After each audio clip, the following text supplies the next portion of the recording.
नमस्कार, अस्सलाम वालेकुम, जय हिंद।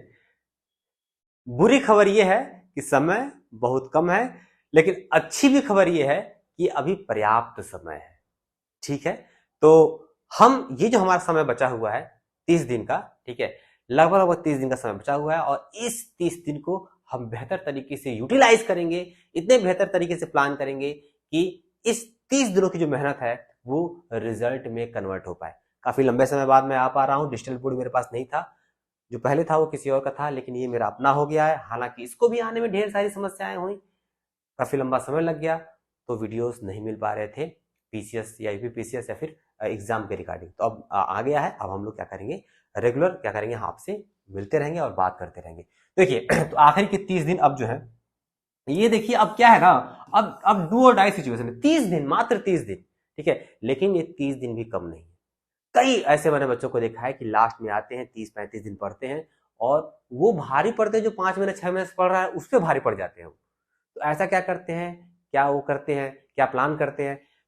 मैं भी 11 साल तक क्या है कि लगातार मैंने प्री निकाला हुआ है, तो लास्ट के समय में मैं क्या करता था, ये क्या करेंगे यहाँ पे हम डिस्कस करने का प्रयास करेंगे और इसी तरीके से कुछ प्लान करेंगे कि हमारा जो लास्ट का 30 दिन है वो बेहतर तरीके से इस्तेमाल हो पाए। देखिए अभी ये मैं नहीं कह रहा कि 30 दिन पढ़ के ही कोई पीसीएस प्री निकाल सकता है, लेकिन हाँ, अगर तरीके से मेहनत की जाए तो ये 30-35 दिन भी कम नहीं होते हैं। ठीक है, तो आइए थोड़ा समझते हैं इसको, कैसे हम क्या अब देखिए, बाकी आपने क्या पढ़ा है क्या नहीं पढ़ा है छोड़ दीजिए। ठीक है, क्या आपने पढ़ा है, कौन कौन सी किताबें पढ़ी है छोड़ दीजिए इन 30 दिनों में। और मान लिया अभी तक भी आपने कुछ नहीं पढ़ा है तो भी मैं कह रहा हूं, पढ़ा है तब भी और नहीं पढ़ा है तब भी, देखिए आपको क्या करना है, घटना चक्र रखना है। क्या रखना है, घटना चक्र, इसमें पूर्वावलोकन, पूर्वावलोकन, घटना चक्र के पूर्वावलोकन रखने हैं, सब रखिए। ठीक है, और उसमें सिर्फ जो यूपी वाले प्रश्न है, यूपी वाले सिर्फ क्या है, यूपी वाले प्रश्न को क्या करिए, आप डील करिए। ठीक है, मैंने बहुत पहले ही कहा था, जब मैं वहां पहले डिजिटल बोर्ड पढ़ाया करता था, या फिर जो मेरे बच्चे ग्रुप से जुड़े हुए हैं, मैं लगातार कहता हूँ घटना चक्र पढ़िए और उनके आप नोट्स बनाइए। ठीक है, तो वो तो आप करेंगे नहीं, वो तो आप मुझे पता है आपने किया नहीं होगा, क्योंकि आपके पास समय ही नहीं है, समय का बहाना मारेंगे। तो अब जो मोटी मोटी किताबें हैं, इतनी मोटी किताबें हैं कि सारी किताबों को आप पढ़ने जाएंगे तो मान के चलिए कि वो कवर अप नहीं हो पाएगा। तो सिर्फ यूपी वाले प्रश्न को देखिएगा। तो प्राइमरी सोर्स में घटना चक्र को रखना है पूर्वावलोकन। ठीक है, उसके बाद क्या करना है, ये देखिए ल्यूसेंट, यहां पे मैंने लिखा हुआ ल्यूसेंट। देखिए मैं किसी को भी ल्यूसेंट पढ़ने के लिए सजेस्ट नहीं करता हूं, लेकिन आखिरी के 25 दिन, आखिरी के 30 दिन ये जो किताब है ये रामबाण साबित होती है, क्योंकि ये वन लाइनर है और वन लाइनर से रिवीजन बहुत जल्दी होता है। और ऐसा भी नहीं है कि ये वन लाइनर पढ़ेंगे तो आपके सवाल आपके कर नहीं पाएंगे। वन लाइनर के सहारे भी, फैक्ट के सहारे भी आप कई सारे जो कूट वाले प्रश्न हैं, जो कथन कारण वाले प्रश्न हैं, उनको भी आप सॉल्व कर सकते हैं। तो ल्यूसेंट को आप रखिए और ल्यूसेंट को जितनी बार आप पढ़ना चाहें आप ये आज से पढ़ना शुरू कर दीजिए। तो घटना चक्र का आपको रखना है, पूरी किताबें घटना चक्र के साथ, सभी को नहीं पढ़ना है। अच्छा, आप छत्तीसगढ़ मत पढ़िए, आप बिहार मत पढ़िए, आप राजस्थान के प्रश्नों को मत पढ़िए, आप उत्तराखंड के प्रश्नों को मत पढ़िए, आप आईएएस के प्रश्नों को स्किप कर सकते हैं, लेकिन पढ़ लीजिए, अच्छा रहेगा। लेकिन सिर्फ यूपी वाले प्रश्न को आप फोकस करेंगे तो आपके लिए क्या रहेगा, ज्यादा बेटर ये रहेगा। क्लियर, तो हमें रखना है यूपी वाले प्रश्नों को घटना चक्र पूर्वावलोकन के साथ, और साथ ही साथ क्या करना है, हमें ल्यूसेंट को रखना है। ठीक है, ल्यूसेंट 400 के आसपास किताबें मिलकर बता रहा हूं। ये देखिए, ये ल्यूसेंट की बुक है, ये नई वाली जो ल्यूसेंट आई है बहुत काफी अच्छी आई है, और इसमें आपका है लगभग सब तो नहीं पढ़ना है, हाँ 400 के आसपास, 400 450 के आसपास है। बाकी फालतू इसमें कंप्यूटर वगैरह ही है, तो आप नहीं कर सकते इसको। ठीक है, बाकी जो भी है मैंने इसको एक नजर देखा था। ठीक है, तो इसमें काफी ऐसे फैक्ट्स हैं, ठीक है, जो जो आपकी मतलब कि जो 30 दिन है, इस 30 दिन में क्या कर सकते हैं आप इसको कवर अप कर सकते हैं। एक ही किताब है, पढ़िए, खूब अंडरलाइन करिए, खूब गोला करिए, खूब उसको रंग दीजिए, खूब कर दीजिए। लेकिन ल्यूसेंट लास्ट के 25-30 दिन के लिए मैं समझता हूँ कि बहुत अच्छी बुक मानी जाती है। ठीक है, इसको हल्के में मत लीजिए, बहुत लोग हल्के में ले लेते हैं, लेकिन हल्के में इसको लेने का प्रयास मत करिएगा। और करंट के लिए सिर्फ और सिर्फ आप आय दृष्टि, अभी 22-25 सितंबर तक ये किताब मार्केट में आ जाएगी।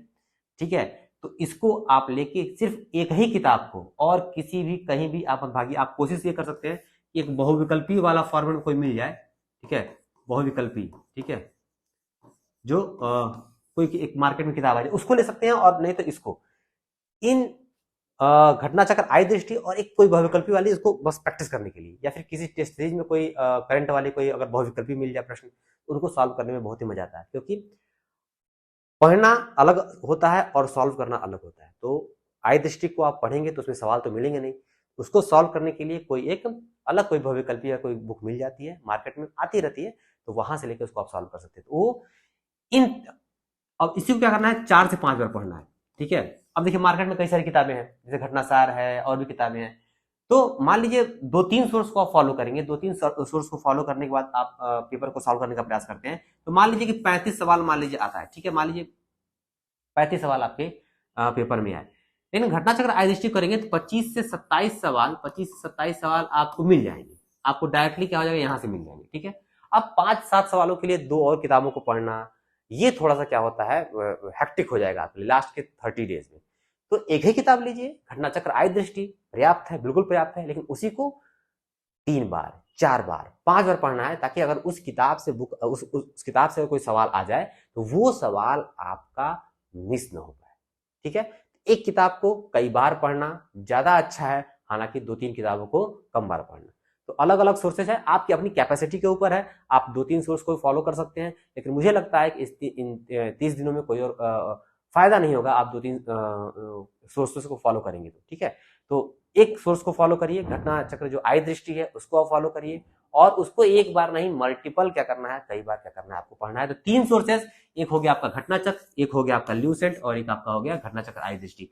ये 3 सोर्स मैक्सिमम क्या करेंगे, ये जो 3 सोर्स है, ये 3 सोर्स क्या करेंगे आप अपने पास इन 30 दिनों में रखना ही रखना आपको है, और इसी के साथ क्या करना है, आपको तैयारी करनी है, घटना चक्र की आय दृष्टि करंट के लिए, और एक ल्यूसेंट, ये 3 किताबें अपने पास रखिए, बाकी और सब किताबों को किनारे कर दीजिए, साइड कर दीजिए, कोई फायदा नहीं है, कोई मतलब नहीं है आखिरी के दिनों में ज्यादा मेहनत करने से। देखिए मैं तो स्टैंडर्ड बुक्स पढ़ने के लिए कहता हूँ, बार बार कहता हूँ कि आप स्टैंडर्ड बुक्स पढ़िए, ठीक है, लेकिन समय है, अब समय बिल्कुल नहीं है कि आप स्टैंडर्ड बुक्स को पढ़िए, बिल्कुल समय नहीं है, टाइम ही नहीं है आपके पास कि आप अब लास्ट के 30 दिन बचे तो आप महेश बड़वाल उठा लीजिए, आप स्पेक्ट्रम उठा लीजिए, आप सतीश चंद्रा उठा लीजिए, आप रामचंद्र शर्मा उठा लीजिए, ठीक है। तो अब समय नहीं है कि अब स्टैंडर्ड लक्ष्मीकांत उठा लिया, अब समय नहीं है कि स्टैंडर्ड बुक्स को आप पढ़ा जाए, ठीक है।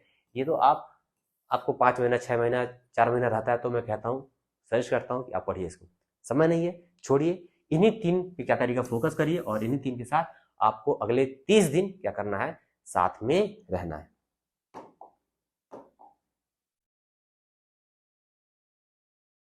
अब इस 30 दिन में करना क्या है भाई, क्या क्या करना है, देखिए आपने जो कुछ भी पढ़ा है, जो नोट्स बनाया है, ठीक है, उसी को क्या करना है, अपने पास रखना है, ठीक है। वो 3 सोर्सेज मैंने बताए थे, उसके साथ क्या करिएगा, नोट्स। मुझे पता है इसमें से कई सारे लोगों ने इन नोट्स को नहीं बनाया होगा, मुझे पता है, अच्छी तरीके से पता है, 70% 80% लोगों ने क्या किया होगा, नोट्स को नहीं बनाया होगा, वो डायरेक्ट बुक से ही पढ़ते होंगे, तो मुझे पता है ये होगा नहीं, लेकिन अगर रखा है तो आप भी इसको उसमें क्या करेंगे, जो 3 सोर्सेज बताए उनके साथ इनको आप रख लीजिएगा, ठीक है। उसके बाद क्या करना है, मल्टीपल रिवीजन मतलब कि अगर आप घटना चक्र आप पढ़ रहे हैं तो एक बार नहीं कई बार पढ़िए, कई बार पढ़िए, घटना चक्र आय दृष्टि पढ़ रहे हैं तो कई बार पढ़िए, ठीक है। जितनी बार हो सकता है, ये मत सोचिए कि हम एक बार पढ़ लिए, 2 बार पढ़ लिए, 3 बार पढ़, नहीं, जितनी बार हो सकता है उतनी बार आप पढ़िए। यही क्या करेगा आपको, मल्टीपल रिवीजन ही क्या करेगा, आपको डाउट से बचाएगा। परीक्षा में आता है अरे बी होगा नहीं, सी होगा नहीं, डी होगा, अब कंफ्यूजन वहां पे बन जाता है, ठीक है। पूरा फोकस प्रश्न की बजाय डाउट पे चला जाता है, कंफ्यूजन पे चला जाता है कि अब क्या करें, कौन सा करें, सॉल्व करें, ये तो मैंने पढ़ा था, ये तो मुझे याद आ रहा है, ठीक है। अब और सारे प्रश्न छूट जाते हैं, उसी पे क्या होता है, डाउट वाले जो प्रश्न होते हैं उस पर सारा दिमाग क्या होता है, परीक्षा हॉल में चला जाता है। उससे बचने के लिए आपको क्या करना है, मल्टीपल रिवीजन, पहले से ही मल्टीपल रिवीजन करके आप तैयार रखिए, ताकि परीक्षा हॉल में डाउट से आप बच सके। परीक्षा में डाउट से बच गए ना, तो समझ लीजिए कि 2-3-4 सवाल तो आपके प्लस हो ही जाते हैं, कंफर्म हो जाते हैं। मान लीजिए किसी जगह आप नई जगह गए, ठीक है, वहां पे आप एक बार गए, दोबारा वहां जाएंगे थोड़ा सा आपको कंफ्यूजन रहेगा, हालांकि अब तो मैप वगैरह आ गया है, गूगल से अपने मैप लगा लिया, जीपीएस लगा लिया, आप चले गए। लेकिन ऐसे मान लीजिए आपको जाना हो तो एक जगह आप जाएंगे तो क्या होगा कि थोड़ा सा, पहली बार जाएंगे तो थोड़ा सा कंफ्यूजन होगा, दूसरी बार जाएंगे तो 1-2 मोड़ आपको हो सकता है भूल जाए कि यहाँ मुड़ना है कि वहां मुड़ना है, 3 बार जाएंगे, 4 बार जाएंगे तो यकीनन उस जगह से आप फेमिलियर हो जाएंगे, कहीं भी किसी गली में जाना हो, किसी मोड़ पे जाना हो, आराम से बिना किसी से पूछे वहां पे आप चले जाएंगे। वही हाल यहाँ पे, एक बार पढ़ेंगे, 2 बार पढ़ेंगे, थोड़ा सा डाउट रहेगा, इधर जाएं उधर जाएं, ए के साथ जाएं कि बी के साथ जाएं, सी के साथ जाएं कि डी के साथ जाएं। लेकिन उन्हीं फैक्ट्स को, उन्हीं कॉन्सेप्ट को अगर बार बार आप रिविजन कर लेते हैं, मल्टीपल रिविजन कर लेते हैं, तो वहां पे जो आपके डाउट्स हैं पूरे तरीके से क्लियर होते हैं और परीक्षा हाल में आप संशय के शिकार नहीं होते हैं। जो 2, 3, 4 सवाल होते हैं आपके वहां पे प्लस होते चले जाते हैं। तो आपको क्या करना है, मल्टीपल रिवीजन करना है। जो भी सोर्सेज मैंने आपको बताया, घटनाचक्र हो, आपको ल्यूसेंट हो, चाहे आई दृष्टि हो, चुपचाप बैठ के ये मत सोचिए कि एक बार पढ़ के हमको परीक्षा दे देना, नहीं, एक बार नहीं, 2 बार, 3 बार, 4 बार, जितनी बार आप पढ़ पाए उतनी बार आप पढ़िए, ठीक है। और एक काम और करिए, टेस्ट सीरीज। टेस्ट सीरीज क्या करिए, आप कोई ना कोई क्या करिए, अभी अगर ज्वाइन किया तो अच्छी बात है, अगर नहीं ज्वाइन किया है तो कोई 8-10 दिन के लिए कोई टेस्ट सीरीज क्या करिए, आप ज्वाइन कर लीजिए। मेरे निर्देशन में आरंभ है प्रचंड चलता है, ठीक है। गाइडेंस में मतलब कि मैं वहाँ पे परामर्श जाता हूँ, एडवाइस करता रहता हूँ कि ऐसे आप करिए, वैसे आप करिए। तो अभी इनकी फ्री आई है, ये लोग क्या कर रहे हैं, ये लोग फ्री दिए रहे हैं, ठीक है। कुछ दिन तक ये लोग क्या करेंगे, फ्री चलाएंगे, तो हमको कुछ दिन तक ही मतलब है, ज़्यादा हमको मतलब भी नहीं है, क्योंकि टेस्ट सीरीज जो है वो 10-12 दिन तक ही आपको सॉल्व करना है, क्योंकि आप अंत में जाके टेस्ट सीरीज सॉल्व करेंगे तो आपका समय वेस्ट होगा। तो अभी 30 दिन में से 10-15 दिन निकाल लीजिए आपको टेस्ट सीरीज सॉल्व करने के लिए। उसके बाद से इस टेस्ट सीरीज को भी क्या करिएगा, बंद कर दीजिएगा, इसको भी आपको सॉल्व नहीं करना है, सिर्फ और सिर्फ क्या करना है, इसी पे क्या करना है, आपको फोकस करना है, यानी मल्टीपल रिवीजन पे ही क्या करेंगे, आप फोकस्ड रहेंगे, ठीक है। ध्यान रहे, छोड़िएगा नहीं, छोड़िएगा नहीं, एक किताब को कई बार पढ़िए। हाँ, उसके बाद देखिए, उसके बाद बड़ी चीज और यहाँ लिखी हुई है, ठीक है, कि शुरुआती 10-12 दिन टेस्ट सीरीज देना है, उसके बाद पीवाईक्यू क्या करना है, जो पीवाईक्यू आपको मिल जाए, पीवाईक्यू कहीं से मिल जाए, चाहे यूथ की बुक से मिल जाए, चाहे किसी और से बुक से मिल जाए, घटनाचक्र आप पढ़ ही रहे हैं, वहां से पीवाईक्यूज आप सॉल्व कर ही रहे हैं, और भी पीवाईक्यूज कहीं से मिलते हैं, जितने पुराने हो पाए, ठीक है, वो आप चले जाइए, लेकिन पीवाईक्यूज को आप सॉल्व करिएगा।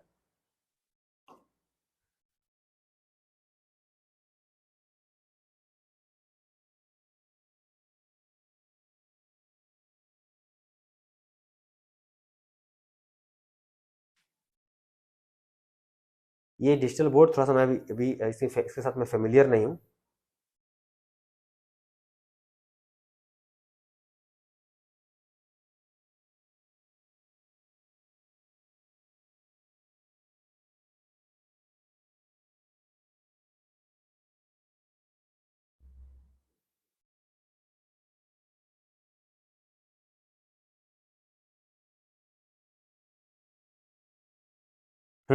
चलिए, अब देखते हैं, अब क्या है कि अब कौन से विषय को सबसे ज्यादा फोकस करें, ठीक है।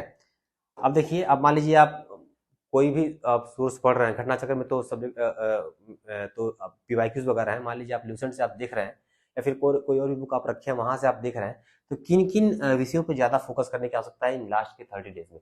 देखिए, ये जो हिस्ट्री क्या है, हिस्ट्री, हिस्ट्री में आप क्या करिए, मॉडर्न हिस्ट्री पे फोकस करिए, मॉडर्न पे आइए, मॉडर्न सबको बताता होगा, मैं ही बता रहा हूँ, मॉडर्न पे आप आइए, लेकिन मॉडर्न में आप 1885 से लेके 1885 से लेके 1947 तक, ये जो पीरियड है, ये जो पीरियड है ना, ये 1947 तक का ये जो पीरियड है, इस पीरियड को आप क्या करिएगा, पूरे तरीके से आप कंठस्थ कर लीजिएगा, ठीक है।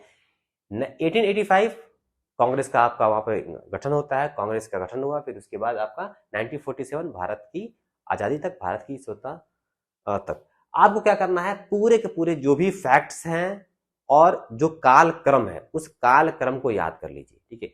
ये काल क्रम जो होता है वो कई बार सवालों में पूछा है, ठीक है, कि दांडी यात्रा कब हुआ, तो गांधी इरविन समझौता कब हुआ, तो पूना पैक्ट कब हुआ, तो कराची अधिवेशन कब हुआ, कालक्रम सजाइए, क्रम देता सजाने के लिए, तो वो क्या करिए, क्रम क्या करिएगा, आप उसको क्रमबद्ध, क्रमबद्धता पढ़िएगा इसको, ठीक है, मतलब सीक्वेंस के साथ पढ़ेगा, ये हुआ, ये हुआ, ये हुआ, ये हुआ। जब ऐसे आप पढ़ेंगे, डेट वाइज पढ़ेंगे और क्या करेंगे, क्रमबद्धता के साथ पढ़ेंगे, जो जितनी भी घटनाएं हैं उन घटनाओं को जोड़ते हुए पढ़ेंगे, तो निश्चित तौर पे चीजें याद होती चली जाएंगी, अदरवाइज वहां भूलता बहुत ज्यादा है, ठीक है। उसके बाद आप यहाँ पे आ जाइए, जो गवर्नर जनरल है, ठीक है, गवर्नर जनरल के जितने भी मतलब उनके भी गवर्नर जो काम है, किस गवर्नर जनरल के समय कौन सा काल हुआ, ठीक है, तो एक इसका चैप्टर होगा, ल्यूसेंट में मिल जाएगा आपको, ठीक है। वहां से क्या करिएगा, जो इसका जो चैप्टर होगा, इस चैप्टर को क्या करिएगा, पढ़ लीजिएगा, क्योंकि यहाँ से सवाल आपके बहुत ज्यादा बनते हैं। और जो सुधार आंदोलन है, धार्मिक और सामाजिक सुधार आंदोलन है, वहां से भी जो सामाजिक और धार्मिक सुधार आंदोलन है वहां से भी क्या होते हैं आपके बनते ही बनते हैं। किसान और जनजातीय आंदोलन, किसान व जनजातीय आंदोलन, इनको आप पढ़ लीजिएगा, कौन से नेता है कौन से नेता नहीं है। ये क्या होगा, किसी भी सवाल आपके क्या होते हैं बनते ही बनते हैं। नाम थोड़ा सा वगैरह टेढ़ा वगैरह है, ठीक है, जो विद्रोह हुए हैं, जो उन विद्रोहों का भी क्रम पूछ देता है। तो क्रम को याद करना क्या होता है, बहुत ही जरूरी होता है। तो क्रम याद करिएगा, डेट याद करने की आवश्यकता नहीं है। क्रम याद कर लेंगे तो जो सजाना है, जो कालक्रम सजाना है, वहां पे थोड़ी सी क्या होती है आपकी आसानी हो जाती है। मेडिवल हिस्ट्री में क्या करिएगा, सिर्फ आप प्रशासन पढ़ लीजिएगा, ठीक है, प्रशासन वगैरह पढ़िएगा, ठीक है। प्रशासन में कौन कौन से क्या है, मतलब कि जो शब्दावलियां हैं उन शब्दावलियों को आप देख लीजिएगा। क्या कहते हैं, सल्तनत काल में कौन से प्रशासन में क्या क्या चीजें थी, मुगल कालीन प्रशासन में क्या क्या चीजें थी, ठीक है। और जो राजस्व वाला व्यवस्था, इसमें राजस्व का व्यवस्था है वो आप देख लीजिएगा, ठीक है। तो कई सारी चीजें कि भाई अलाउद्दीन खिलजी ने राजस्व में क्या परिवर्तन किया, बेटी ने मोहम्मद बिन तुगलक ने कौन सा किया, शेरशाह सूरी ने क्या किया, फिर उसके बाद क्या कहते हैं कि ये अकबर ने क्या किया। इन सब राजस्व की जो चीजें हैं और जो प्रशासन से जुड़ी हुई चीजें हैं, इनको क्या करिएगा, ज्यादा पढ़ते जाइएगा। राजनीतिक पे जो पॉलिटिकल इश्यूज हैं उन पे फोकस कम करेंगे तो काम चल जाएगा, अदरवाइज इन सब चीजों पे फोकस करेंगे तो काम आपका हो जाएगा। प्राचीन इतिहास की बात करें तो प्राचीन इतिहास में आप कला साहित्य पे ज्यादा फोकस करेंगे, ठीक है। मंदिर वगैरह जो आप, ठीक है, जो चित्रकारिता है, ठीक है, उस पर आप फोकस करेंगे, ठीक है। और उसके बाद जो धर्म वगैरह है, बौद्ध धर्म, जैन धर्म, ठीक है, महाजनपद काल, ठीक है, इन सब चीजों पे क्या करेंगे, आपको क्या करना है, फोकस आपको वहां पे करना है। तो वहां से चीजें क्या हो जाएंगी, आपको प्रश्न मिलने का संभावना क्या होता है, वहां पे बनता रहता है। एक काम और करेंगे, अभी मैं क्या करूंगा, एक एक मिनट का शॉर्ट्स लेके आऊंगा, ठीक है। अभी पूरी वीडियो लंबी हो जाएगी, ऐसे करूंगा तो वीडियोस लंबी हो जाएगी। एक एक मिनट का शॉर्ट लेके आऊंगा, इसके बाद चैनल से आप जुड़े रहिएगा। तो उस शॉर्ट्स में, एक मिनट के शॉर्ट्स में, वो मैं पॉइंट आउट कर दूंगा क्या क्या आपको पढ़ना है, क्या क्या नहीं पढ़ना है। जैसे मान हिस्ट्री में क्या पढ़ना है, ज्योग्राफी में क्या पढ़ना है, ठीक है, साइंस में क्या पढ़ना है, तो वो चीजें आपको अच्छे से हो पाएगी। यहाँ करूंगा तो वीडियो बड़ा हो जाएगा। अब ठीक है, तो हिस्ट्री हो गया, ठीक है। अब देखिए, हिस्ट्री के बाद आएंगे हम पॉलिटी। अब हिस्ट्री से पता है, हिस्ट्री से कम आपको 20 से 25 सवाल आपको मिलेंगे, मान के चलिए, ठीक है। कभी कभी तो 30 सवाल भी आ जाता है, कभी कभी तो 30 सवाल भी आ जाता है, लेकिन हिस्ट्री से 25 सवाल मान के चलिए, ठीक। एक बार तो हिस्ट्री का बहुत ही ग्राफ बढ़ गया था, तो 20 से 25 सवाल तो मान के चलिए आएंगे ही आएंगे, ठीक है। उसके बाद आपका पड़ेगा ज्योग्राफी और इन्वायरमेंट। ज्योग्राफी और इन्वायरमेंट से मिला के आपको 30 सवाल आएंगे, ठीक है। अब मैं बता नहीं रहा हूँ क्या पढ़ाना है, ठीक है, क्योंकि मैं अगले मैं शॉर्ट्स लेके आऊंगा तो वहां पे बताऊंगा कि ज्योग्राफी में कौन कौन से टॉपिक है, इन्वायरमेंट में कौन कौन से टॉपिक है, ठीक है। क्योंकि मैं ऐसे बता रहा हूँ तो मुझे लग रहा है कि लंबा हो जाएगा वीडियो। तो ज्योग्राफी और इन्वायरमेंट 30 सवाल आपको मिल जाएंगे यहाँ पे, ठीक है। इस पे फोकस करिएगा और इस पे फोकस करिएगा, ज्यादातर करिएगा इंडियन ज्योग्राफी पे, ठीक है, इंडियन ज्योग्राफी पे, ठीक है। और जो आपका जो वर्ल्ड ज्योग्राफी है उसमें आपकी जो मैपिंग है, एक एटलस ले लीजिए और लगातार क्या करिएगा, आधे घंटे रोज, आधे घंटे क्या करिए, समय निकालिए, आधे घंटे नहीं छोड़िए, 15 मिनट निकालिए, 15 से 20 मिनट समय निकालिए और उस मैप को क्या करिएगा, रोज देखते रहिए। कौन सा सागर कहाँ पे है, कौन सा लैंड लॉक्ड है, समुद्री सीमाएं किसकी किसकी है, कौन सा ओशन कहाँ पे है, आप थोड़ा सा देखते रहिएगा इसको, ठीक है। ठीक है। पॉलिटी से भी आपको कम से कम 18 से 20 सवाल आपको यहाँ मिल जाएंगे, ठीक है। पॉलिटिक्स में भी आपको 18 से 20 सवाल मिल जाएंगे। यहाँ से भी 51 आर्टिकल तक तो आपको एकदम मुंह ज़बानी याद होना चाहिए। फिर संसद का आप पार्ट देख लीजिएगा, फिर राज्य की जो विधायिका वगैरह उसको आप देख लीजिएगा, आपात उपबंध देख लीजिएगा, संविधान संशोधन देख लीजिएगा। ये सब जो मोस्ट इंपॉर्टेंट आपके टॉपिक्स है, इसको आप क्या करिएगा, यहाँ पे कवर अप करते जाइएगा। तो ये जो है, अब देखिए, इसको साथ मैंने यूपी बीच में रखा हुआ, क्यों? क्योंकि हिस्ट्री जब पढ़िएगा ना तो यूपी से जोड़ के पढ़िएगा, ठीक है। जब भी आप हिस्ट्री पढ़िएगा तो आप यूपी से जोड़ के पढ़िएगा, ठीक है। मतलब कि अगर महाजनपद काल आप पढ़ रहे हैं तो यूपी में कौन कौन से होगा, ठीक है। बुद्ध काल पढ़ रहे हैं तो महात्मा बुद्ध यूपी से कैसे कैसे रिलेटेड है, कहाँ कहाँ वो गए थे, कहाँ कहाँ वो नहीं गए थे, ठीक है। आप क्या कहते हैं, आधुनिक भारत पढ़ रहे हैं तो असहयोग आंदोलन में यूपी की क्या भूमिका है, सविनय अवज्ञा आंदोलन में यूपी की क्या भूमिका है, कौन कौन से आंदोलन यहाँ पे हुए, भारत छोड़ो आंदोलन में इसकी क्या भूमिका है, ये थोड़ा सा क्या करिएगा, यूपी से जोड़ के आप पढ़िएगा, ठीक है। ज्योग्राफी आप जब पढ़ेंगे तो आप पढ़िएगा कि कौन कौन सी नदियां हैं, इसमें क्या कहते हैं, यूपी में सीमाएं क्या क्या इसकी हैं, किसे किसे लगती है, किसे किसे नहीं लगती हैं, तो उसमें पठार कहाँ कहाँ पे हैं, पर्वतें कौन कौन सी चीजें हैं, यहाँ पे आप पढ़िए। ज्योग्राफी जब आप पढ़िएगा तो इसको आप जोड़ के पढ़िएगा, ठीक है। इन्वायरमेंट आप पढ़ेंगे तो इसको जोड़ के ही पढ़िएगा कि रामसर, मान लीजिए हमारी जो भूमि है, रामसर जितने हमारे साइट्स हैं वो कितने कितने हमारे यूपी में, आर्द्र भूमियां यहाँ पे क्या क्या है, कौन कौन से जो वन है वो वहाँ पे हैं, यूपी में कौन सा सबसे ज्यादा प्रदूषण कहाँ पे होता है, कहाँ पे नहीं होता है, ये सारी चीजें क्या करिएगा, यूपी से जोड़ के पढ़िएगा। पॉलिटी जब आप पढ़ेंगे तो भाई जो राज्य की जो विधायिका होती है उसको क्या करिएगा, आप क्या करिएगा, यूपी से आप जोड़ के पढ़िएगा। इसलिए मैंने यूपी को सेंटर में रखा है, ताकि इन जो हमारे सब्जेक्ट हैं इन सब्जेक्ट को मिला के आप पढ़ेंगे तो मान के चलिए कि कई सारी चीजें क्या हो जाएंगी, आपके कवर अप हो जाएंगे। ठीक है, 30 दिनों में यही करना है। आप देखिए 30, 20, 50, 50, 10, 8, 65, 65 से 70 सवाल। ठीक है, 65 से 70 सवाल आपको क्या हो जा रहा है, यहीं से क्या हो रहा है, लगभग आधा, 150 सवाल प्रश्न है, तो लगभग आधा चीज क्या हो रहा है, आपको यहीं से मिल जा रहा है। अब बताइए क्या सोचना है। अभी इतना पढ़ लीजिए और एक आय दृष्टि वाली घटना चक्र पढ़ लीजिए। कौन कहेगा कि सिलेक्शन आपका नहीं होगा, सिलेक्शन आपका होना ही होना है। ठीक है, अब मान लीजिए अगर आपका समय बच जाता है, मान लीजिए कि लास्ट में आपको क्या देखना है। ठीक है, अंत में लास्ट में आपको क्या देखना है। ठीक है, वो उतना कवर करने के बाद, उतना कवर अप करने के बाद आप साइंस देख लीजिएगा, और साइंस में भी जो बायोलॉजी का पोर्शन है, जो बायो का पोर्शन है, उसको क्या करिएगा आप देखिएगा। और बायो में भी जो मानव रोग है, ठीक है, मानव जो प्रतिरक्षा तंत्र है, और जितने भी उत्सर्जन जितने भी तंत्र है, ठीक है, उत्सर्जन तंत्र, ठीक है, पाचन तंत्र, तंत्रिका तंत्र, जो भी है तंत्र है जो उसके संबंधित है, क्या करिएगा उसको आप देख लीजिएगा। और जितने भी रोग हैं और रोग के क्या क्या इलाज है उनको क्या करिएगा देख लीजिएगा। और हाल फिलहाल में कोई ऐसा रोग वगैरह जो चल रहा है, ठीक है, उसके इलाज के लिए क्या क्या कोई कौन सी नई व्यवस्थाएं आई हैं, वो तो करंट के मुद्दे में आपको वहाँ पे मिल ही जाएगा, घटना चक्र आय दृष्टि में।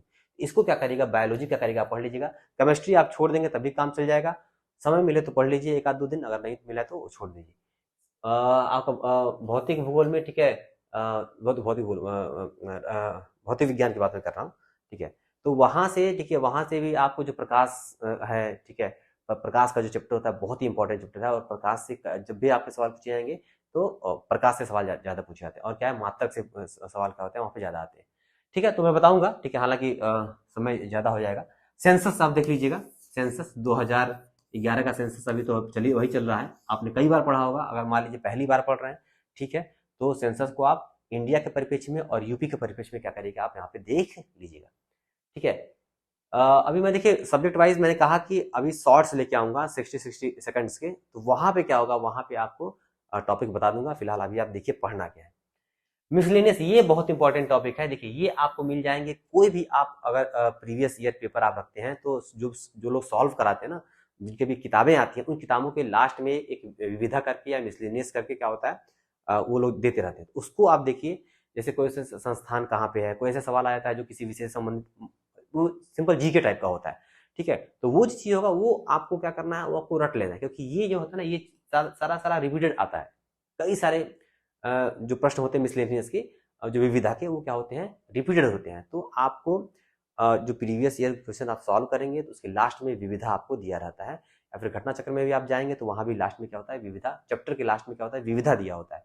उस विविधा को क्या करेंगे, उस मिसलेनियस को क्या करेंगे, आप रट्टा मार लीजिए, उसको याद कर लीजिए, वहां से 4-5 सवाल आपको वहां पे मिल ही जाएंगे। ठीक है, तो ये है, यही करना है। ठीक है, इतना बता दिया। और जो भी मैं आपसे बार बार कह रहा हूं कि अभी जो सब्जेक्ट में कौन से इंपॉर्टेंट टॉपिक्स हैं, मान लीजिए हिस्ट्री में, ज्योग्राफी में, इन्वायरमेंट में, वो मैं शॉर्ट्स में लाऊंगा। ठीक है, उसके लिए परेशान मत होइएगा। और लास्ट में देखिए, बेस्ट ऑफ लक। ठीक है, कुछ नहीं करना है। ठीक है, तो आपको शुभकामनाएं। ठीक है, आपको शुभकामनाएं। आप याद करिए, रटिए, पढ़िए, बैठिए, जो करना है वो करिए, किसी तरह पढ़िए, लेकिन आपको पढ़ना ही पढ़ना है। ठीक है, किसी तरह पढ़ना, आपको वहां पे पढ़ना ही पढ़ना है।